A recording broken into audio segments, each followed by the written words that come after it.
Good evening, viewers. So we are here again with Dr. Adityanjee, and Dr. Adityanjee is President of Council for Strategic Affairs. So again, we have come up with a hot topic. We have seen that the Israel and Palestine conflict has started again.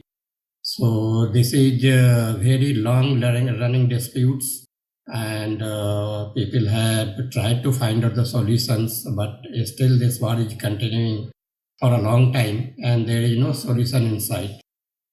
So we thought this is a very relevant topic we should discuss with Dr. Adityanjee. So we are here. So good evening, Dr. Adityanjee. Good evening to our show. Good evening, Hariji.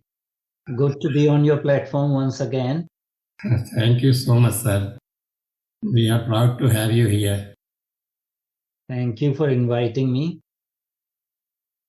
So, sir, we are starting with the very first question that is on the mind of the many people who are not very clear about this Israel and Palestine conflict actually. So, can you please enlighten us why this Israel and Palestine conflict has become so complicated?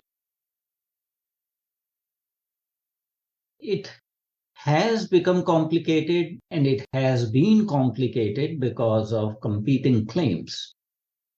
And it depends upon how far in history you go to. The Jewish civilization, was there in biblical territories of Judea and Samaria. And you know that historically, the Jewish people, or as they called Hebrew people, were pretty much mistreated by the Romans and by the early Christians. Jewish people were taken as slaves, Hebrew slaves, and things like that. That led to exodus of Jewish people from the original land where they belonged to, the biblical Judea and Samaria, which is modern days Israel and the West Bank. Now, what happens that after advent of Islam, Islamic armies invaded this area, and like everywhere else in the West Asia and North Africa region, pretty much a lot of people were converted to Islam, but a few Arabs in that region remained as Christians, and of course, some Jewish population was there. So in 1920s, there was this movement of going back to Israel, and Jewish people who had migrated to Europe and all, they started purchasing land in the region.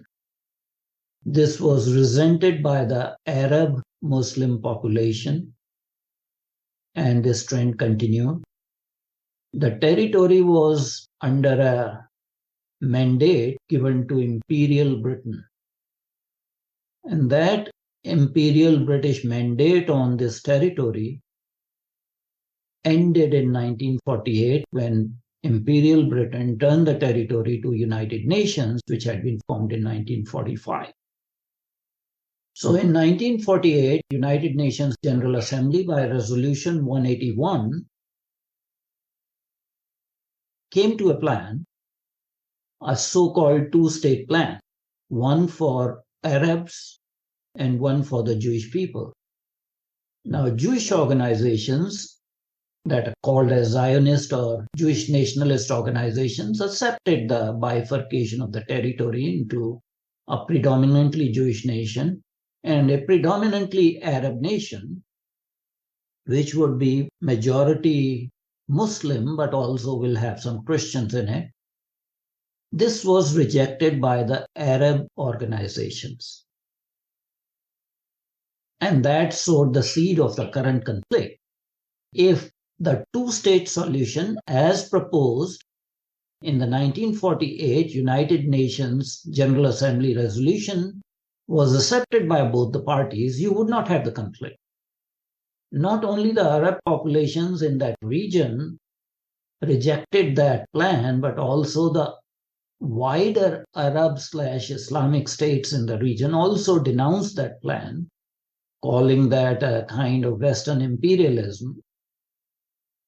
So again, it depends upon how far in history you go back to the problem.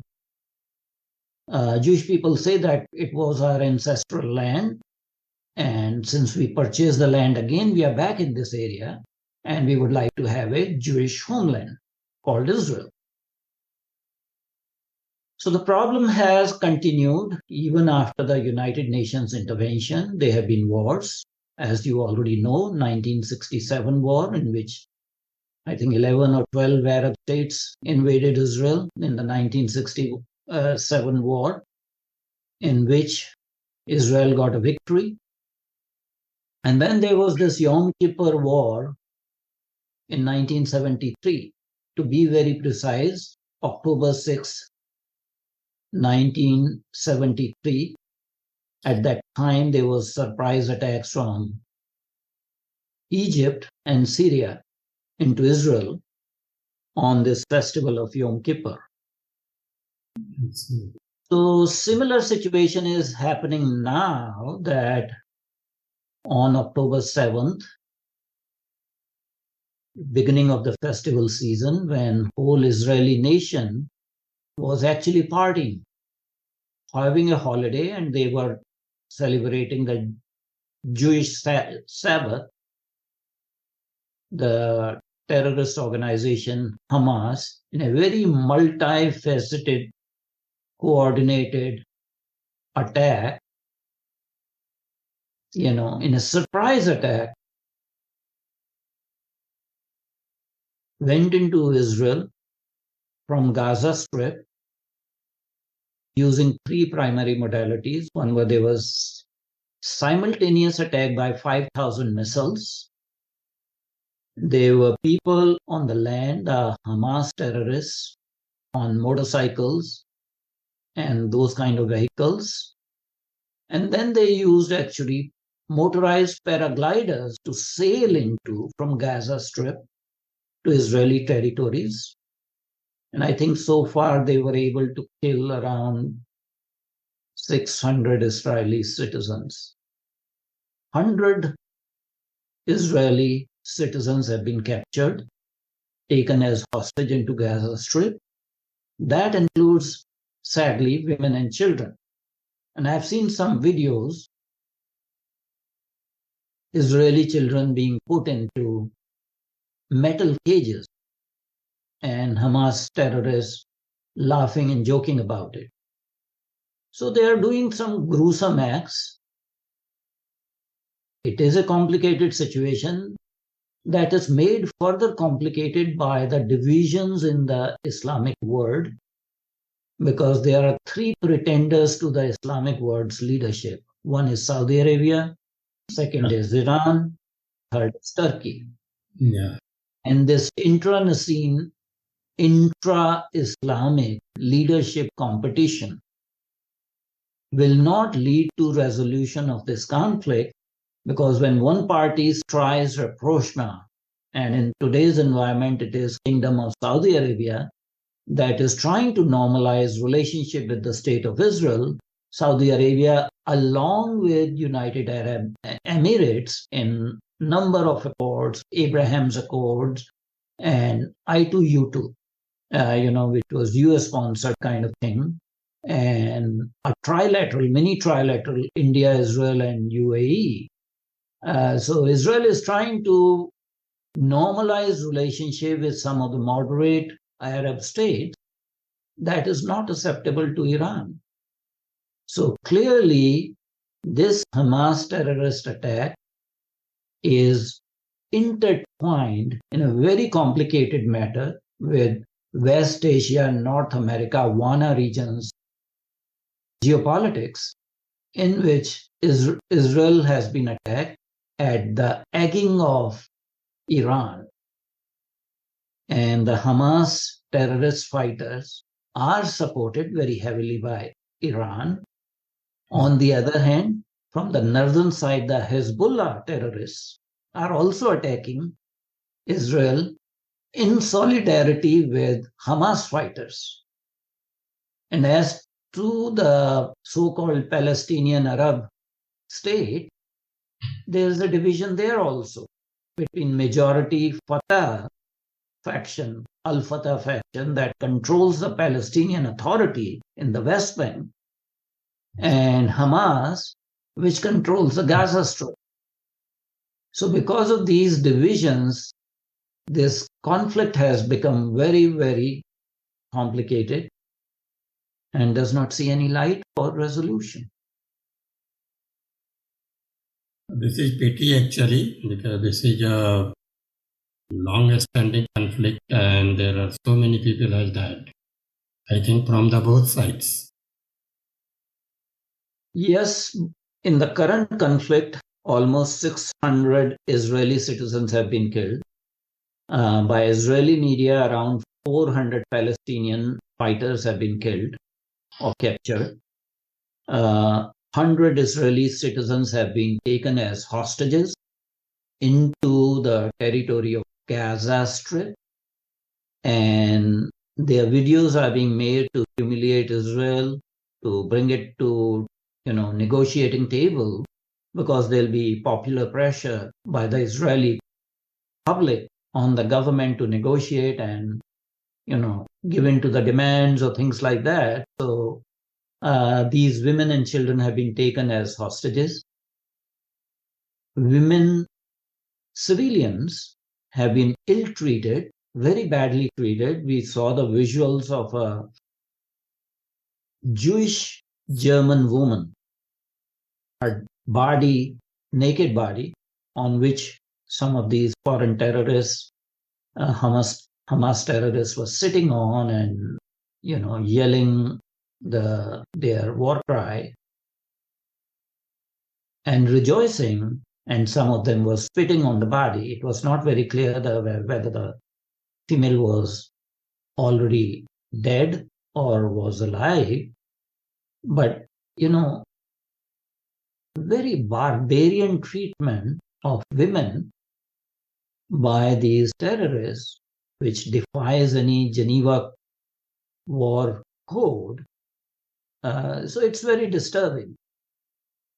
And it is not likely to lead to a quick resolution, because Israeli government and Israeli defense forces were taken by surprise, and they're going to fight back. And Israel has formally declared a war on Hamas, which means Israel will pound the Hamas targets in Gaza Strip. They have already pounded more than 100 targets. But as Israeli tanks roll into Gaza Strip, even for a short period of time, there'll be many more casualties. So the situation is very unpredictable and fluid, and we shall continue to watch and monitor as to what is happening. I have just seen a message on WhatsApp in our group only. The leader of Hamas has been killed actually. Well, that would not be, a surprise, because all said and done, though this was an intelligence failure by Israel, I guess they were too busy partying on the holiday. The other thing was that there's a weakening of Israeli state. Over the last few years, there have been like frequent elections, nobody getting majority, prime minister, the civil societies at each other. There's a leftist element in Israel. Israel is a highly divided society. The leftist factions in Israel are creating problems for the government without realizing that any effort by the government to take a softer stance will lead to elimination of the state of Israel itself, because that is what is the stated aim of Hamas, that they want to destroy Israel. So how can you negotiate and coexist with an organization that is sworn to bring about destruction of the state and its allies, mainly Iran, they are also sworn to destruction of state of Israel. So the Israel conflict with Iran, that is due to this conflict only, I think. Well, as I said, that all the Islamic nations, because of whatever religious or doctrinal issues, refuse to even concede the existence of state of Israel. For them, it is a Satan. It needs to be destroyed. Now, when you have that black and white mentality and you are not willing to have peaceful coexistence of two people side by side, I think the conflict is likely to continue indefinitely. Now, for our viewers, yes, Israel is a Jewish predominant state, but Israel is the only true democracy in the whole WANA region, West Asia, North Africa region. And those people who think that Israel only has Jewish people, they do not realize that 20% of the Israeli population is Arab. Majority of them are Arab Muslims, but they are also Arab Christians. So Israel is a pluralistic state. Yes, it's a Zionist state, which has got United Nations recognition, so it has every right to exist and defend itself. But it is a pluralistic democracy with free press, with a vibrant civil society, with an independent judiciary. And the weakening of Israeli state in at least last one decade has emboldened the terrorist elements into taking this misadventurous step. Although they know very well that they cannot win against the Israeli Defense Forces, but this is their way of diverting the attention and short-circuiting any Saudi Arabian Israeli rapprochement. Because under the leadership of the Crown Prince Mohammed bin Salman, Kingdom of Saudi Arabia has started a modernization and reform program and willing to work with Israel as a Middle Eastern ally.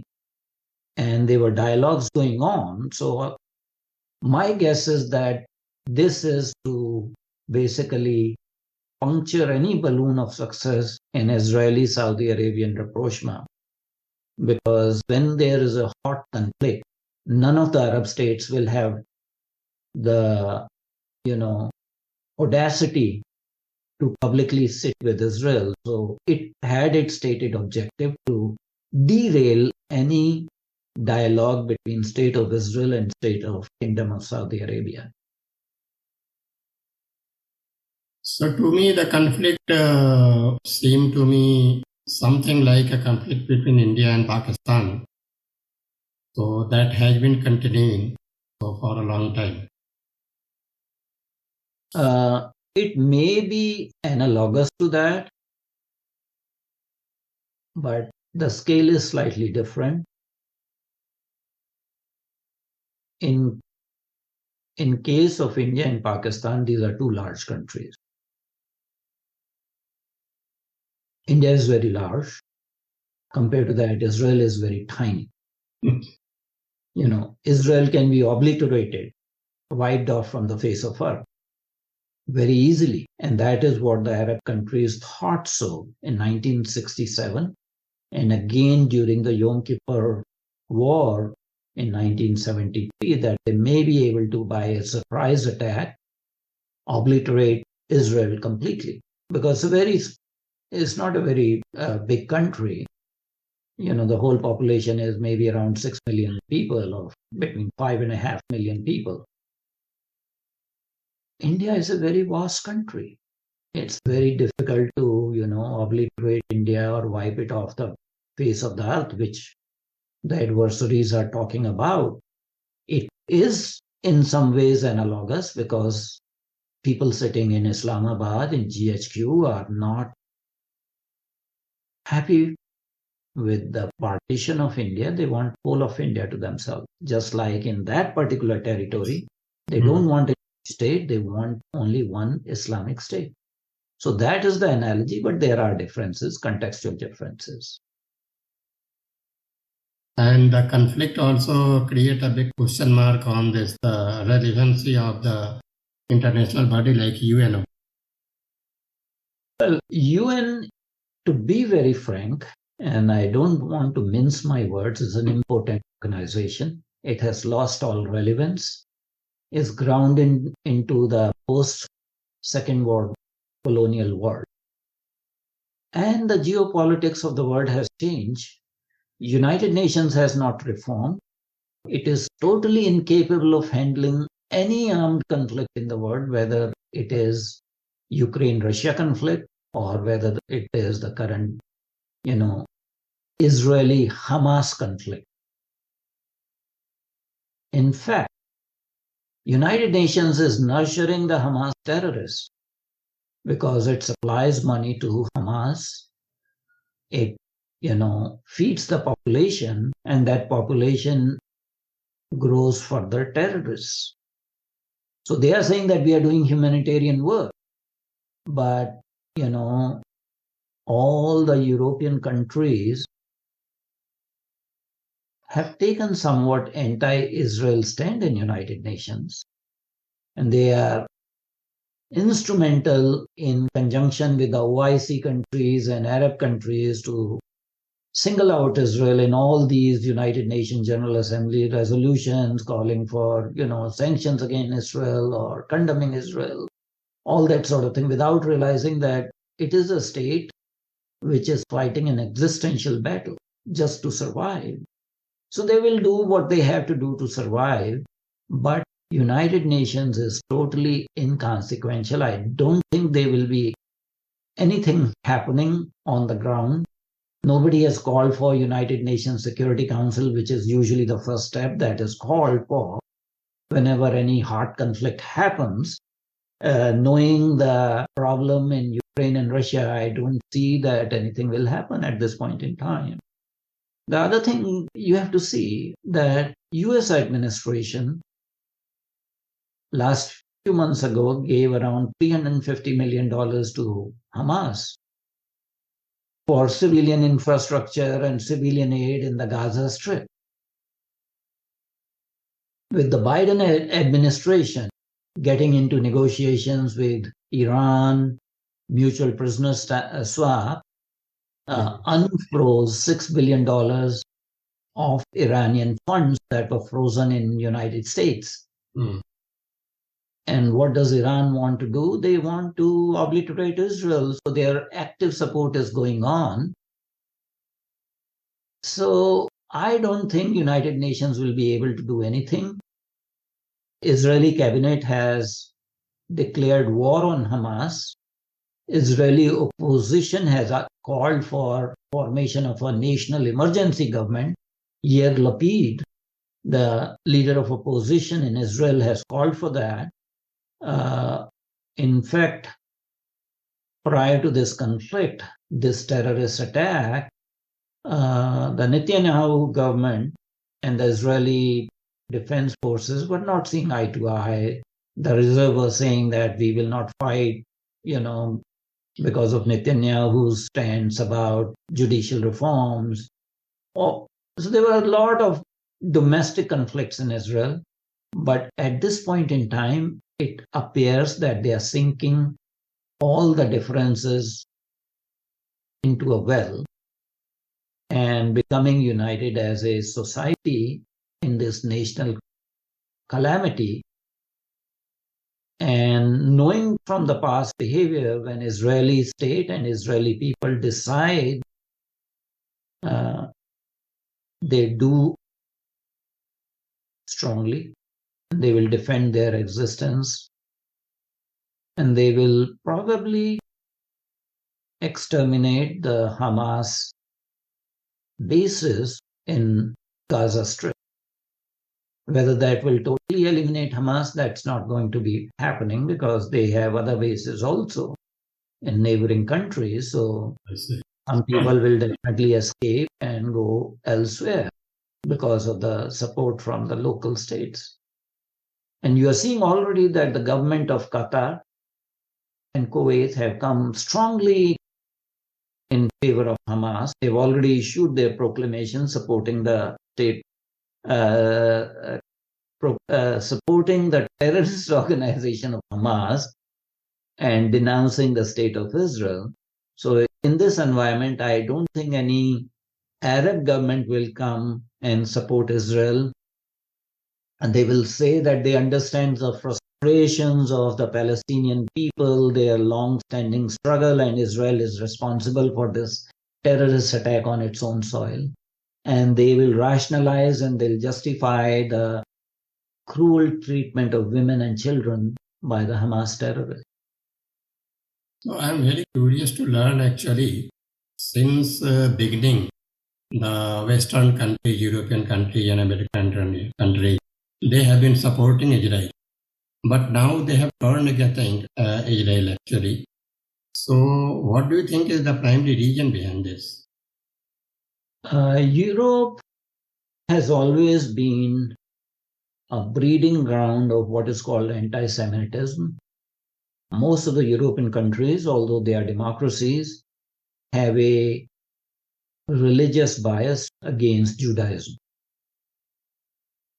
And a lot of time, this religious bias starts reflecting as anti-Semitism.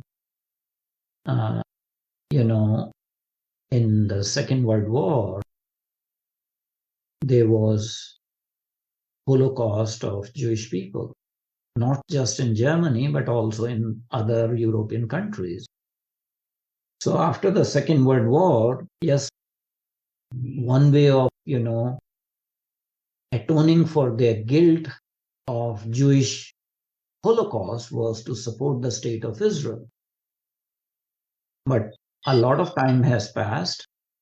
Most of the European democracies have now right-wing or Christian governments. They are allowing a lot of anti-Semitic expressions and activities that were previously not allowed. So there's a wave of anti-Semitism, and the leftist establishment, whether that is in United States or in Europe, or for that matter in India, has targeted the state of Israel as enemy number one. So, on one hand, they will support the right to exist for the state of Israel. On the other hand, they will give monetary support to terrorist organizations in Palestine. And both don't jive together. And as long as these people continue to get financial support, material support from other countries, they will keep on fighting. But India has been able to maintain good relations with both Israel and Palestine. Actually, India has also recognized the state of Palestine actually. So from 1948 onwards, India had its bias, very obvious that India supported the Arab factions in that territory and did not actually support the state of Israel till very long. India did not establish an embassy in the state of Israel. Indian prime ministers were very reluctant to visit the state of Israel. But at the time of need, India did get support, military support, intelligence support from the state of Israel. That situation has changed. And at this point in time, India and Israel are partners. We have strategic relationships, and they have time and again supported us. But on the other hand, India has also supported the two-state solution and recognized the state of Palestine also. And as you said, India was the first country to allow Palestine to start an embassy in New Delhi. Yeah. So, yes, that is true. That will come to advantage if any of the Indian citizens are taken as hostage by Palestinian fighters. India may be able to work and get them released because of the goodwill from the past. Having said that, that is what India should do, guard her own interests and not become enmeshed in this quagmire. We have only 5 minutes left. So, the one thing, do you think India can do something more to solve this issue? Actually, nothing, because issue can be solved if both the parties are willing to live and coexist peacefully. When one party is sworn to the destruction of other party, you cannot change minds. So whatever India may do, India will not be able to change minds of the hardcore Arab terrorists that are sworn to destruction of state of Israel. And that is the crux of the problem. We can, provide financial aid to some Palestinian organizations, humanitarian organizations. That is not going to change their viewpoint about the state of Israel. So it is not India's problem, this conflict. India should stay away from that, but India should ensure that 18,000 Indian citizens that are living in the state of Israel are not harmed by this war. And possibly 45,000 Israeli citizens who are of Indian origin are not harmed in this, because there is a sympathy for those. Apart from that, India comes in solidarity with the state of Israel, because Israel has been attacked by a terrorist organization, not by another state. Right. And as India is a victim of terrorist organizations' attacks, thousands of cuts, I think it is okay for Indian government to extend the support to the state of Israel, government of Israel, and people of Israel in a formal way. Okay, we have less than 1 minute left. So, what do you think where this conflict will lead to? In your wild dreams? As I said, the situation is fluid. It is very likely as Israel as a state, as a nation, as a society, and as IDF gather their, courage and senses and regroup, probably there will be a massive action against Hamas. Targets in West Bank, in Gaza Strip, and anywhere else. And if someone comes to the aid of this terrorist organization, they will also face Israeli army's wrath. So this